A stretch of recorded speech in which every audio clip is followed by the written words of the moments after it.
Muy buenas noches, estimados alumnos. En la clase de hoy vamos a conversar un poco sobre digestión, absorción y, si es posible, pues transporte de lípidos en el torrente circulatorio. Siguiendo más o menos el mismo orden en el cual hemos venido trabajando, es decir, lo que hicimos durante las clases de metabolismo de carbohidratos. Describimos primero su estructura general y después vimos cómo en las diferentes porciones del tubo digestivo habían procesos enzimáticos digestivos que permitían que estos carbohidratos se convirtieran de carbohidratos complejos a carbohidratos más simples, llegaran hasta monosacáridos y estos monosacáridos pues se podían absorber. Algo muy parecido pues también ocurre con los lípidos que están presentes en nuestros alimentos. Estos lípidos tienden a ser complejos, tienden a ser estructuras relativamente complejas y el tubo digestivo se encarga de convertirlos en sustancias de menor peso molecular que sean pues fácilmente absorbibles. Entonces, para poder estudiar este proceso de digestión y absorción, pues sería importante hacer un pequeño recuerdo histológico y macroscópico de los órganos del tubo digestivo. Sabemos pues que el tubo digestivo en general pues es un órgano o es un conjunto de órganos huecos, pero que en toda su extensión tienen más o menos la misma organización, la misma arquitectura, por supuesto con ciertas variaciones específicas a lo largo de este tubo.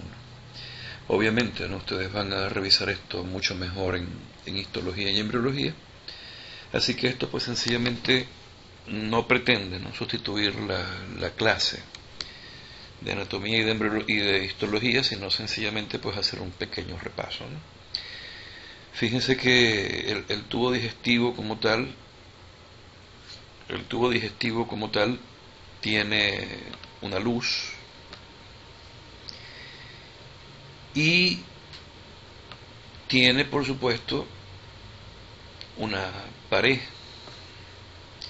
Esta pared está formada por varias estructuras, ¿no? En primer lugar, la mucosa intestinal, que colinda directamente con la luz, en este caso intestinal. Tenemos la submucosa, la muscular y la serosa.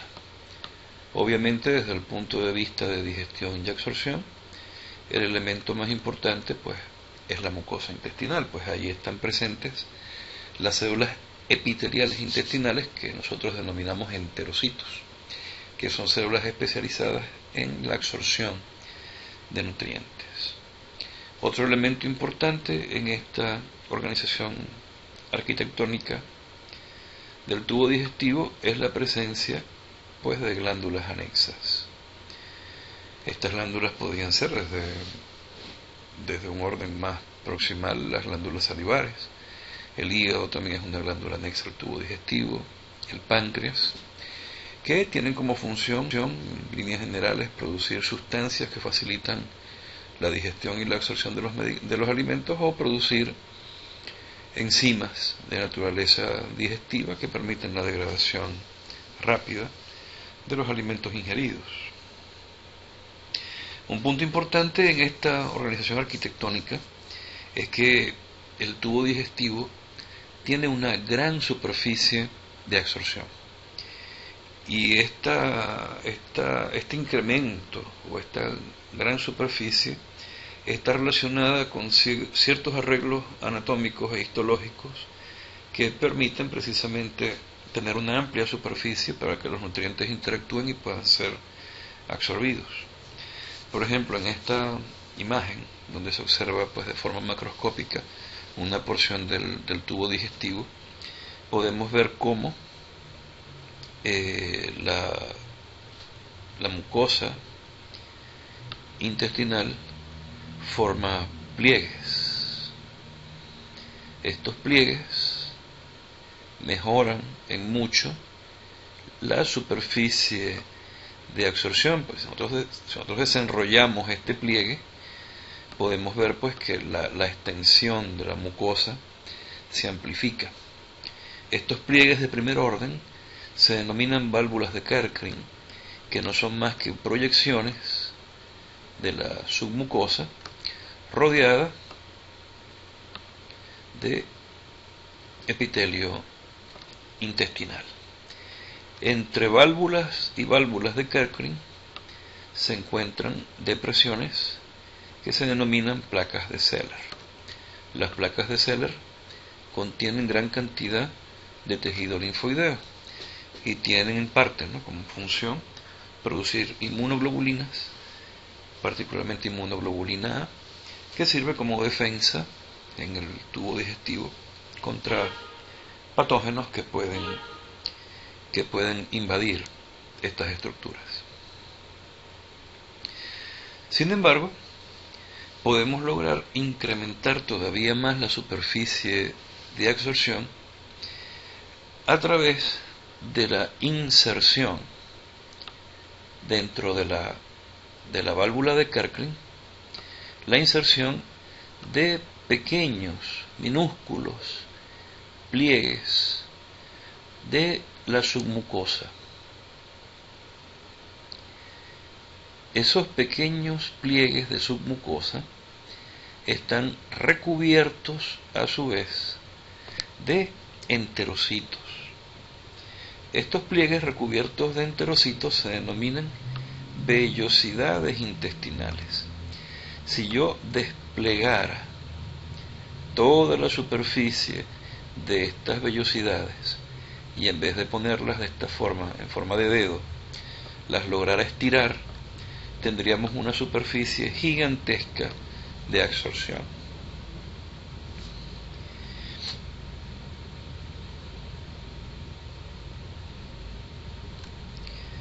Sin embargo, podemos todavía incrementar más la superficie de absorción. Observen una microfotografía electrónica, ya no de una vellosidad intestinal, sino de una célula epitelial intestinal. Noten que en el polo luminal esta célula intestinal se caracteriza por presentar las denominadas microvellosidades. Estas microvellosidades incrementan todavía más la superficie de absorción a nivel intestinal. En estas microvellosidades, si pudiéramos tener un mayor aumento, por supuesto, podríamos ver transportadores para aminoácidos, podríamos ver GLUTs, podríamos ver transportadores para ácidos grasos, etc., que permitirían la entrada de esos nutrientes desde la luz intestinal al citosol. Entonces, estas características reunidas entre sí son las que permiten mejorar la velocidad de absorción de nutrientes a nivel intestinal. Otro punto que tenemos que recordar, y que lo vimos en la primera clase, en la clase estructural, son los lípidos, que tienen importancia, digamos, fisiológica en nuestra alimentación. Estos lípidos están representados fundamentalmente por los triacilglicéridos. Nosotros, claro, esto depende de la dieta, ¿no?, pero nosotros diariamente consumimos alrededor de 250 a 300 gramos de triacilglicéridos al día. Los fosfolípidos, porque recuerden que nosotros consumimos células vegetales y células animales, y en la membrana plasmática hay una gran cantidad de fosfolípidos. De hecho, es el elemento estructural más importante de la membrana. También consumimos tejidos animales que poseen tanto colesterol libre como colesterol esterificado. E indudablemente nuestra alimentación, pues si es balanceada, va a venir con una carga importante de vitaminas liposolubles. Estos lípidos pues son los que vamos a estudiar desde el punto de vista de digestión y de absorción en esta clase, ¿no? Y obviamente, al igual como veíamos que habían enzimas digestivas para los carbohidratos en la boca, como habían enzimas digestivas a nivel intestinal y enzimas digestivas a nivel producidas por el páncreas para la digestión de estos carbohidratos, pues igualmente el proceso no es diferente a nivel del metabolismo, la digestión y absorción de los lípidos. Pues sabemos que en la boca las glándulas de Eppner producen lipasa lingual, el estómago produce lipasa gástrica y el intestino delgado produce, y el páncreas, cuya secreción drena al intestino delgado, produce la lipasa pancreática. Es decir, que nuestro tubo digestivo produce tres tipos de lipasas. Y estas lipasas son enzimas de tipo hidrolítico. Es decir, introducen una molécula de agua y rompen enlaces tipo éster por este proceso que ya conocemos que se denomina hidrólisis.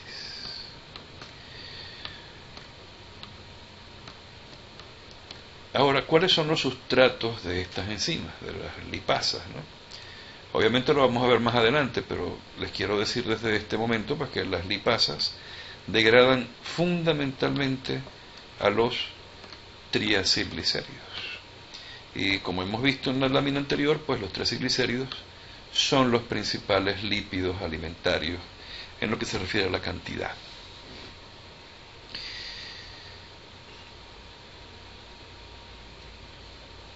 ¿Qué hace la lipasa lingual? Bueno, fundamentalmente la lipasa lingual tiende a degradar triacilglicéridos a nivel de la boca. Pero esos triacilglicéridos tienen que tener una condición, tienen que cumplir con una condición importante. Fundamentalmente tienen que ser triacilglicéridos que tengan o que estén constituidos por ácidos grasos de cadena corta. Lo mismo ocurre con la lipasa gástrica. Tanto la lipasa gástrica como la lipasa lingual atacan triacilglicéridos que estén formados por ácidos grasos de cadena corta. Pero en nuestra alimentación habitual, los triacilglicéridos poseen ácidos grasos de cadena larga. Entonces, ¿en qué momento esta lipasa lingual y esta lipasa gástrica tienen algún significado desde el punto de vista fisiológico?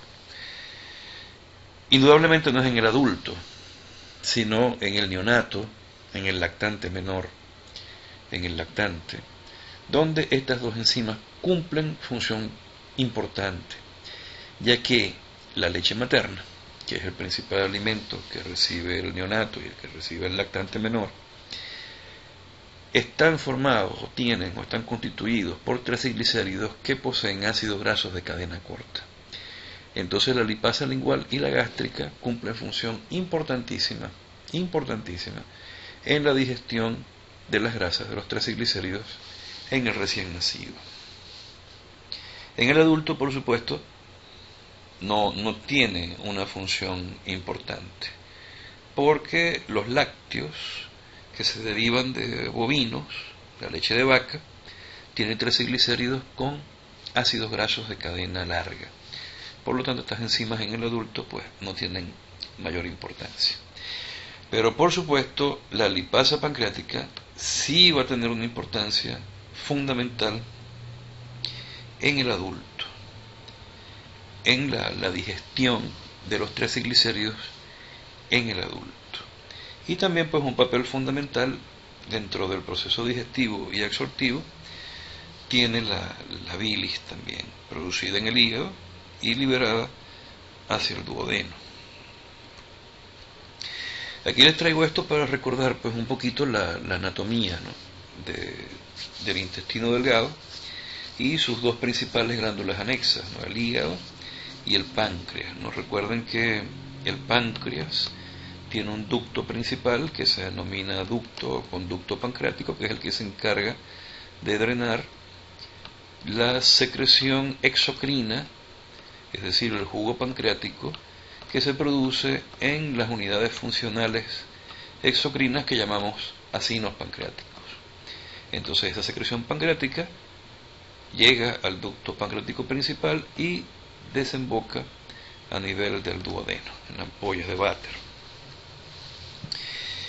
Por otro lado, el hígado, dentro de tantas funciones que hemos visto, ¿no? Recuerden que hablamos muchísimo de glucogenólisis y síntesis de glucógeno, y también hablamos de gluconeogénesis, ¿no? El hígado también es capaz de producir una secreción biliar, que se conoce como bilis. Una parte de esta bilis se produce de forma constitutiva, tanto en ayuno como en periodo postprandial, y gana el duodeno, pero también parte de la bilis se puede almacenar en la vesícula biliar, y llegado el momento de la alimentación, la vesícula se contrae, tiene musculatura lisa, y entonces su contenido drena también hacia el intestino delgado, pero en esta circunstancia bajo el estímulo de la alimentación. La presencia de ácidos grasos en la luz del intestino delgado produce la liberación de una hormona que se llama colecitoquinina, que pasa a la sangre y de la sangre llega a la vesícula y estimula la contracción de sus paredes para la liberación de la bilis, ¿no? Entonces estos dos órganos son fundamentales en los procesos tanto de digestión como de absorción de estos nutrientes. La bilis es una disolución, es una solución acuosa. Observen cómo el mayor porcentaje de la bilis está constituido fundamentalmente por agua. Esta agua disuelve una serie de solutos, las sales biliares, fosfolípidos, colesterol esterificado, algo de colesterol libre, bilirrubina y algunos electrolitos. Pero fíjense que tenemos dos tipos de bilis: la bilis hepática, la que va directamente al intestino delgado, y la bilis vesicular. Fíjense que hay pequeñas diferencias entre una y otra, ¿no? Observen cómo la bilis de la vesícula tiene menos agua, quiere decir que sus solutos en general están a mayor concentración que en la bilis de tipo hepática. Sin embargo, noten que los electrolitos, algunos, como por ejemplo el sodio, tiende a estar más bajo en la bilis vesicular que en la bilis hepática.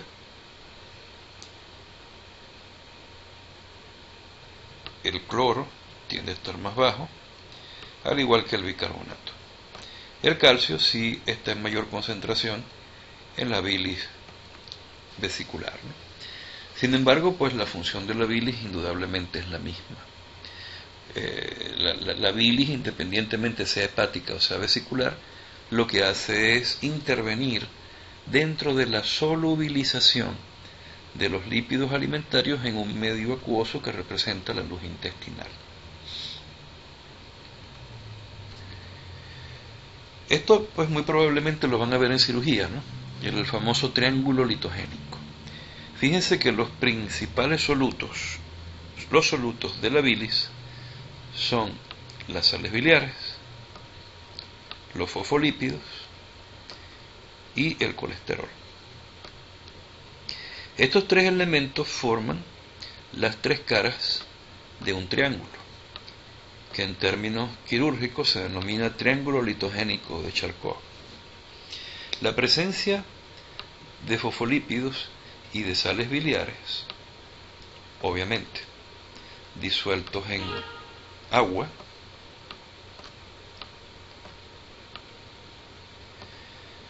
permiten que las moléculas de colesterol estén disueltas dentro de la bilis.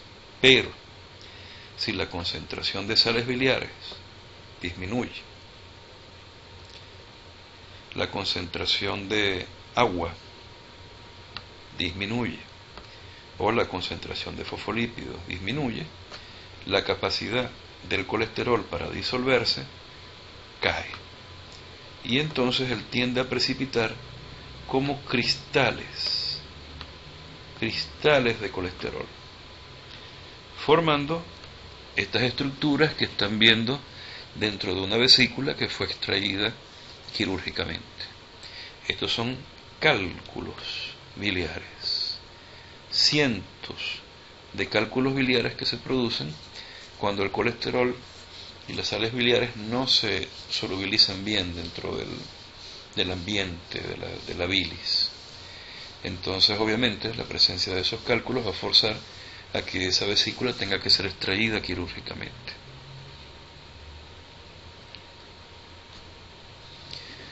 Por otro lado, el páncreas, del cual hemos hablado un poco durante las clases de carbohidratos, hablamos pues que el páncreas era un órgano, una glándula digestiva, pero que tiene una función, una naturaleza dual. Es decir, que es una glándula endocrina, pero también es una glándula exocrina. Sabemos que el componente endocrino del páncreas, el islote de Langerhans, está constituido por 4 células fundamentales, 4 células endocrinas fundamentales: la célula beta, la alfa, las células delta y las células PP que producen polipéptido pancreático. Pero en este caso, pues lo que más nos interesa es el páncreas exocrino, es decir, en otras palabras, pues lo que está representado por el acino pancreático. El acino pancreático representa entre el 80 al 90% del tejido del páncreas. Y esos acinos se disponen en forma de lóbulos. Y esos lóbulos o lobulillos producen la secreción pancreática, que es recogida por esos ductos pancreáticos, que al final van a formar el ducto pancreático principal o conducto de Wilson, que va a desembocar en el colédoco. La secreción pancreática se produce en cantidades importantes. Nosotros producimos alrededor de 1 litro a 1.2 litros al día de esa secreción pancreática, que es rica en bicarbonato. Uno de los solutos principales es el bicarbonato. Y por supuesto, el 95-96% de esa secreción pancreática es agua. Un componente importante de la secreción son las enzimas digestivas, que corresponden más o menos de un 5 a un 10% del volumen de esa secreción pancreática. Igual como ocurre con la bilis, la secreción pancreática tiene un patrón basal, es aquel patrón constitutivo en el cual la secreción pancreática se produce durante el periodo de ayuno, es poca, y tenemos un segundo patrón, que es la secreción estimulada, que ocurre con el acto alimentario. Tenemos estimulantes de la secreción pancreática tanto en la fase cefálica como gástrica e intestinal de la digestión. Eso lo van a ver en fisiología de manera, por supuesto, más profunda, ¿no? Muchas de las enzimas que están presentes en la secreción pancreática son hidrolasas, son enzimas hidrolíticas, introducen una molécula de agua para romper un enlace de tipo éster, ¿no? Y por lo tanto prácticamente no son capaces de digerir en conjunto casi todos los componentes de la dieta, ¿no? Son secretadas, producidas y secretadas por las células de los acinos pancreáticos. En segundo lugar, aparte de que la secreción pancreática pues tiene una función digestiva, también el bicarbonato, que es el principal soluto de la secreción pancreática, pues se encarga de neutralizar el ácido gástrico. Recuerden que el bicarbonato es alcalino y titula el ácido gástrico, ¿no? El bicarbonato no es producido por las células acinares, ¿no?, sino que es producido por las células ductales, es decir, que el bicarbonato se va incorporando a la secreción pancreática en la medida que esta va transcurriendo por los ductos pancreáticos. ¿Cuáles son las principales enzimas que producen los acinos pancreáticos, ¿no?, en relación con el metabolismo, la digestión de los lípidos? La más importante es la alfa-amilasa pancreática. También produce, por supuesto, la lipasa pancreática, que es la enzima que va a degradar fundamentalmente en el intestino los triaciglicéridos. Esto me hidroliza, recuerden, al almidón. Ya esto no nos interesa mucho porque ya les hicimos el examen de carbohidratos. Produce una gran cantidad de enzimas digestivas que degradan las proteínas. Produce dos enzimas accesorias, las colipasas, que son necesarias para la acción de la lipasa.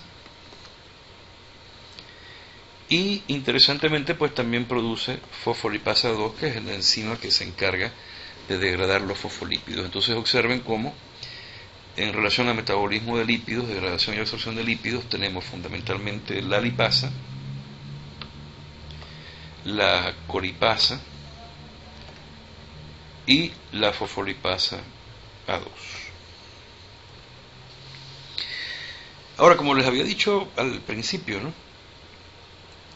Son fundamentalmente 4 los lípidos que más importantemente están dentro de los alimentos que consumimos, ¿no? Y obviamente pues no es casualidad que los ácidos grasos sean el sillar, sean el ladrillo fundamental de estos 4 lípidos que son los que en verdad representan a las sustancias hidrofóbicas más importantes dentro del alimento. Creo que esto es bueno para que recordemos la clase anterior, ¿no? Recordemos, ya lo habíamos hablado, ¿no? Que los ácidos grasos están formados por una larga cadena hidrocarbonada y un grupo carboxilo. La larga cadena hidrocarbonada tiene enlaces carbono-carbono, los cuales, pues si son enlaces covalentes simples, todos estaremos en presencia de un ácido graso saturado. Pero si esa larga cadena hidrocarbonada tiene dobles enlaces, estaremos en presencia de un ácido graso saturado.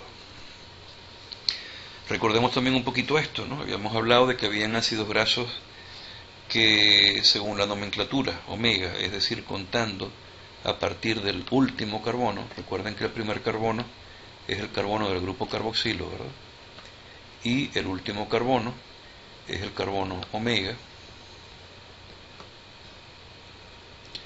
el carbono omega. Entonces nosotros contamos el número de carbonos hasta el doble enlace y entonces vemos que tenemos 1, 2, 3, 4, 5, 6, 7, 8 y 9. Este carbohidrato pertenece a la serie omega 9. Si contamos aquí 1, 2, 3, 4, 5, 6, este pertenece a la serie omega 6. Y si contamos estos tenemos 3, este pertenece a la serie omega 3, ¿no? Y observemos pues que estos ácidos grasos tienen dobles enlaces, ¿no? Entonces obviamente la nomenclatura omega hace referencia obligatoriamente a aquellos ácidos grasos que tienen dobles enlaces. ¿Y cuántos carbonos hay? Desde el último hasta el primer doble enlace que consigamos en la cadena hidrocarbonada. Más sin embargo, yo les había dicho también que los ácidos grasos nunca estaban libres, sino que los ácidos grasos casi siempre estaban formando ésteres, bien sea con un alcohol de bajo peso molecular, como el glicerol, con alcoholes de alto peso molecular, y obviamente pues los más abundantes son los ácidos grasos que se esterifican con alcoholes de bajo peso molecular, como el glicerol. Entonces, cuando estos ácidos grasos se esterifican en posición 1, 2 y 3, estamos en presencia de triacilglicéridos, que es obviamente la forma más abundante de lípidos en nuestro organismo. Los triglicéridos son los lípidos más abundantes. Tenemos kilos de triacilglicéridos almacenados en tejido adiposo y en hígado. Esos triacilglicéridos están formados por ácidos grasos. De hecho, el principal ácido graso en nuestros triacilglicéridos es el ácido palmítico. Ese es el principal ácido graso que tenemos en nuestro organismo. Las plantas, aunque ustedes no lo crean, también producen triacilglicéridos. Y esos triacilglicéridos casi siempre se almacenan en las semillas. Y esos triacilglicéridos sirven de fuente de energía junto con almidón en la semilla para que ésta pueda germinar y crecer, mientras que la planta adquiere la capacidad de hacer fotosíntesis. Entonces fíjense que las plantas también guardan sus ácidos grasos como triglicéridos. Entonces fíjense que un aceite no es más que un lípido que se puede observar en condición líquida. Los aceites no son ácidos grasos. A veces uno piensa, ¿no?, que uno ve en el potecito de aceite vegetal, de aceite o de aceite de oliva, uno piensa que esos son puros ácidos grasos, pero no. O sea, sí, pero no. ¿Por qué no? Porque no son ácidos grasos libres. ¿Por qué sí? Porque son triacilglicéridos. Los aceites vegetales son triacilglicéridos, es decir, que son ácidos grasos esterificados con el glicerol. Ahora, esos aceites que tienen ácidos grasos van a cambiar en su composición dependiendo del tipo de ácido graso que está esterificando el glicerol. Fíjense en esta gráfica cómo tenemos muchos tipos de aceites vegetales. Y esos aceites vegetales se nombran o se denominan fundamentalmente de la semilla de donde se extrae el aceite. Por ejemplo, aquí tenemos aceite de almendra, aceite de aguacate, aceite de la nuez de Brasil, mantequilla, aceite de canola, aceite de cashew, eso es... Después que me recuerdo el nombre de la semillita les digo. Aceite de coco. Aceite de cacao. Aceite de coco. Aceite de maíz. Aceite de linaza. Aceite de semilla de uva. Manteca los tres cochinitos. Aceite de macadamia, de oliva, de palma, de maní, de pistacho, de girasol,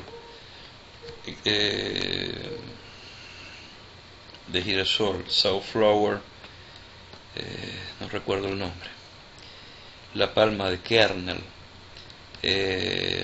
pumpkin es la calabaza, aceite de sésamo. Fíjense que todas son semillas y todas contienen triacilglicéridos. Ahora, vamos a ver qué significa esto, ¿no? ¿Qué significan estos números? 00, 17, 78, 05. 00 significa la cantidad de ácidos grasos omega 3 que están dentro de esos triacilglicéridos. El aceite de almendra no tiene omega 3. Tiene 17% de omega 6 y 78% de omega 3, de omega 9, perdón. La suma de omega 3, omega 6 y omega 9 nos da la cantidad de ácidos grasos insaturados que tiene ese aceite. Y el 5 corresponde a la cantidad de ácidos grasos saturados. Habíamos hablado en la clase anterior que el ácido graso más beneficioso eran los omega 3 y los más malos eran los ácidos grasos saturados. Entonces tendríamos que escoger aceites que tuvieran una cantidad mayor de omega 3 en comparación con una cantidad que debería ser en lo posible baja de saturados. Entonces fíjense, por ejemplo, un aceite que está de moda, el aceite de linaza, que tiene 58% de omega 3 y solamente un 9% de saturados. Vamos a ver si conseguimos otro aceite de oliva que tenga tantos poliinsaturados como esto, ¿no? particularmente de la serie omega 3. El hemp oil es uno que se acerca, más sin embargo el mejor en su contenido de ácidos grasos omega 3 es el aceite de linaza. Por otro lado, vamos a buscar cuál es el peor en el sentido de la cantidad de ácidos grasos saturados que tiene. Por aquí tenemos uno con 56, que es la mantequilla hecha con leche de vaca, interesante. El aceite de coco, de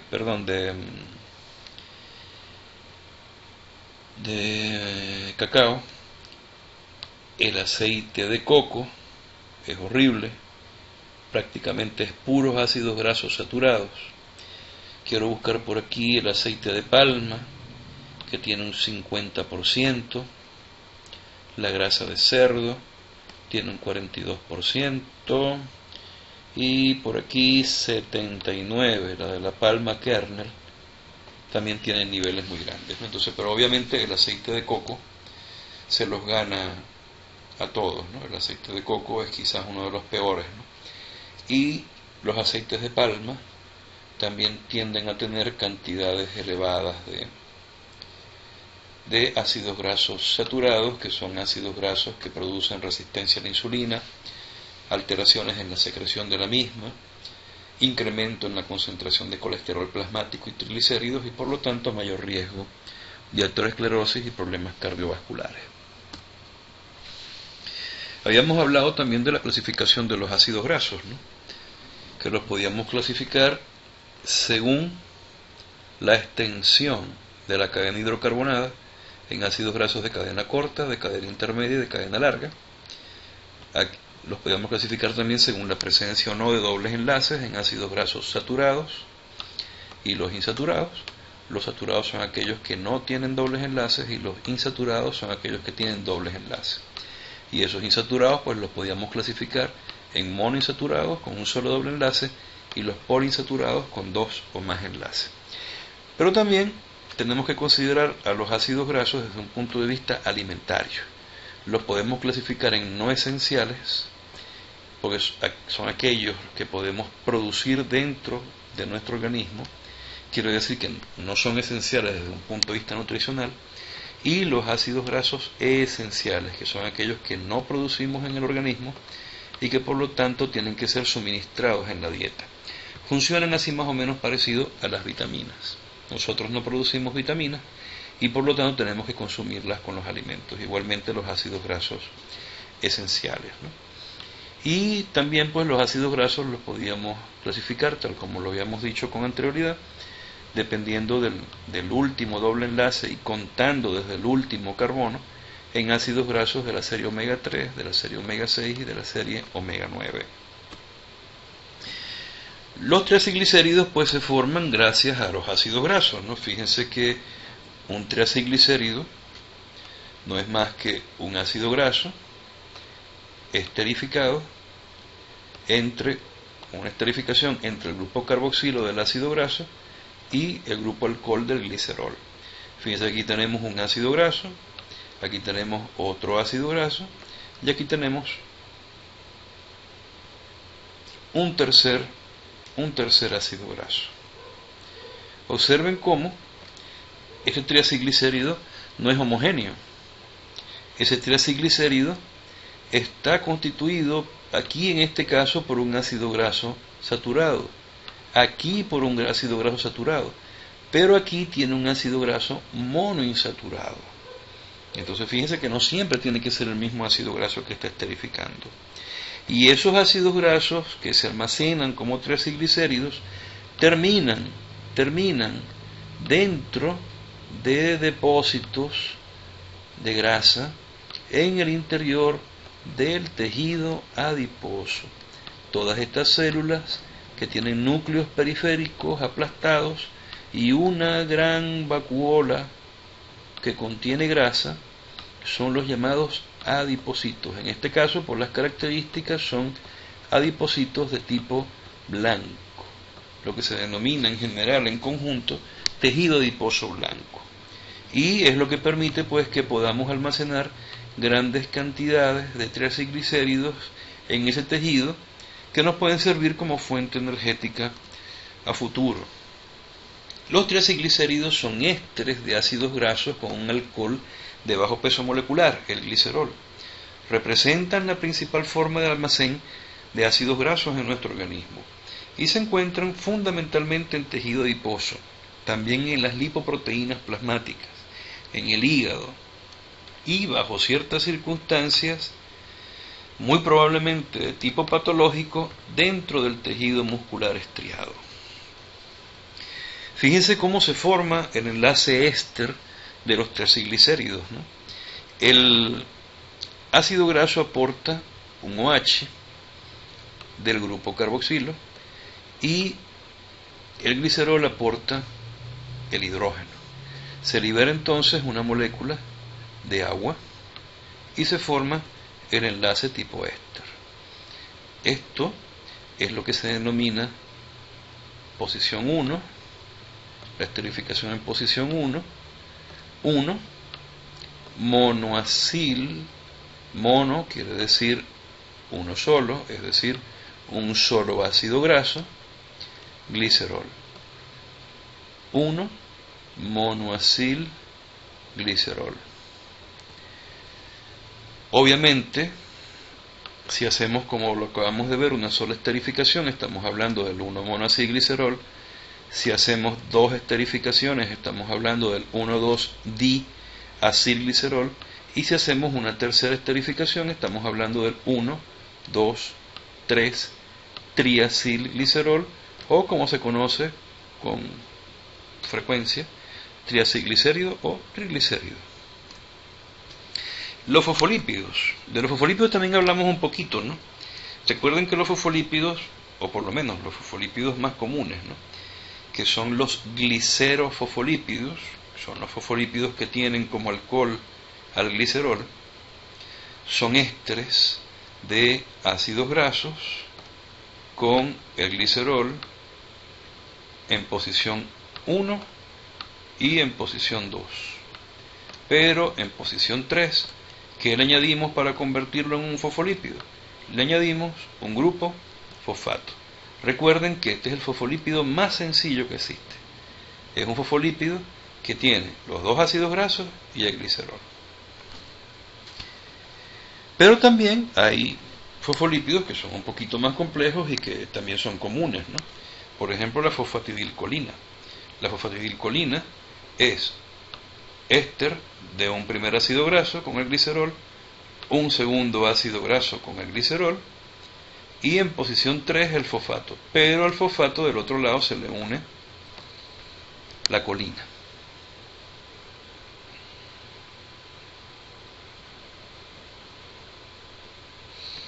Recuerden que los fosfolípidos, ¿no?, por su estructura, tienen una región cargada eléctricamente, en este caso por el nitrógeno de la colina y los fosfatos y los oxígenos del grupo fosfato. Esto le otorga carga eléctrica al fosfolípido, pero también tiene una región que no está cargada, que es hidrofóbica.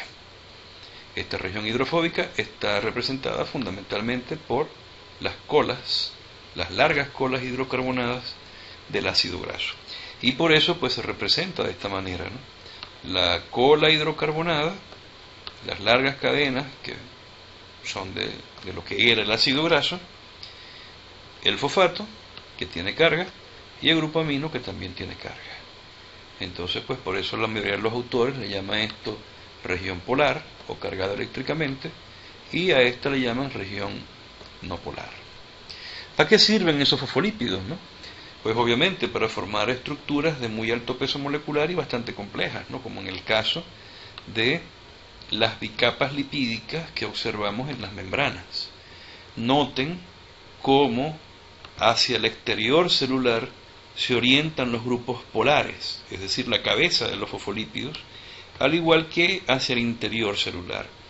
Y dentro, en el espesor de la membrana, quedan las colas no polares de los ácidos grasos. Este arreglo permite que el agua que está en el espacio extracelular y la que está en el citosol pueda interactuar con las cabezas polares del fosfolípido, al igual que todos los solutos que sean polares, que estén en el citosol o que estén en el interior de la célula. Y el espesor de la membrana interactúan, esas colas lipídicas interactúan entre sí con fuerzas de tipo hidrofóbica, particularmente pues las fuerzas de Van der Waals. Si una membrana se cierra sobre sí misma, en este caso, se formaría una micela de fosfolípidos, ¿no? Observen cómo las cabezas polares quedan hacia el exterior y el interior, todas las colas lipídicas quedan mirando entre sí, interactuando